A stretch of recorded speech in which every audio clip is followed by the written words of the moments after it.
నమస్తే. సిద్దిపేటలో 56,000 దొరకని ఓట్లు, అంటే నా భాషలో దొంగ ఓట్లు అనుకోండి. అవి దొంగ ఓట్లే. బీహార్, ఒరిస్సా నుంచి వచ్చిన ఓట్లన్నీ ఇక్కడ ఇప్పుడు దొరకట్లేదు. సిద్దిపేట మున్సిపల్లో 50,000 ఓట్లు దొరకట్లేదు. ఇది అనఫీషియల్గా నేను చెప్తున్నా, తర్వాత ప్రజల ముందుకు వస్తుంది. అయితే ఈరోజు ఒక విషయం చెప్పాలనుకుంటున్నా. ఇన్ని రోజులు మెజారిటీ చూపించి నేను ట్రబుల్ షూటర్ అనిపించిన పెద్ద మనిషి ఇప్పుడు ట్రబుల్స్లో పడబోతున్నాడా?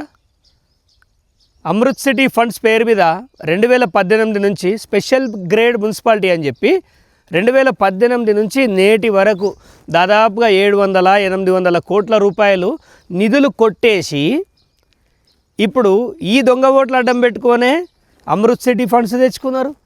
ఈ దొంగ ఓట్లు అడ్డం పెట్టుకొనే స్పెషల్ గ్రేడ్ మున్సిపాలిటీ అని తెచ్చుకున్నారు. మరి ఇప్పుడు ఎస్ఐఆర్లో ఈ ఓట్లు తీసేసిన తర్వాత గ్రేడ్ బి మున్సిపాలిటీ కిందికి పడిపోతుంది మనది Siddipet municipality.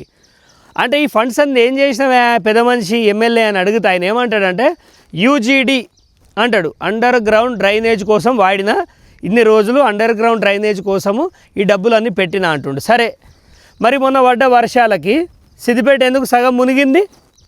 Under ground drainage సిస్టంలో ఎందుకు మునిగిందని నేను అడుగుతున్నా. ఖచ్చితంగా దీనిపైన విచారణ చేయించాలి. నేను ప్రధానమంత్రికి కూడా ఒక లేఖ రాయబోతున్నాను దీనిపైన.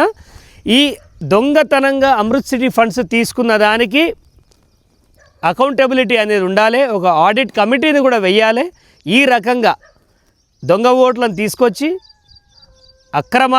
అక్రమ మార్గంలో నిధులు కొట్టేయడం అనేది చాలా దుర్మార్గమైన విషయం.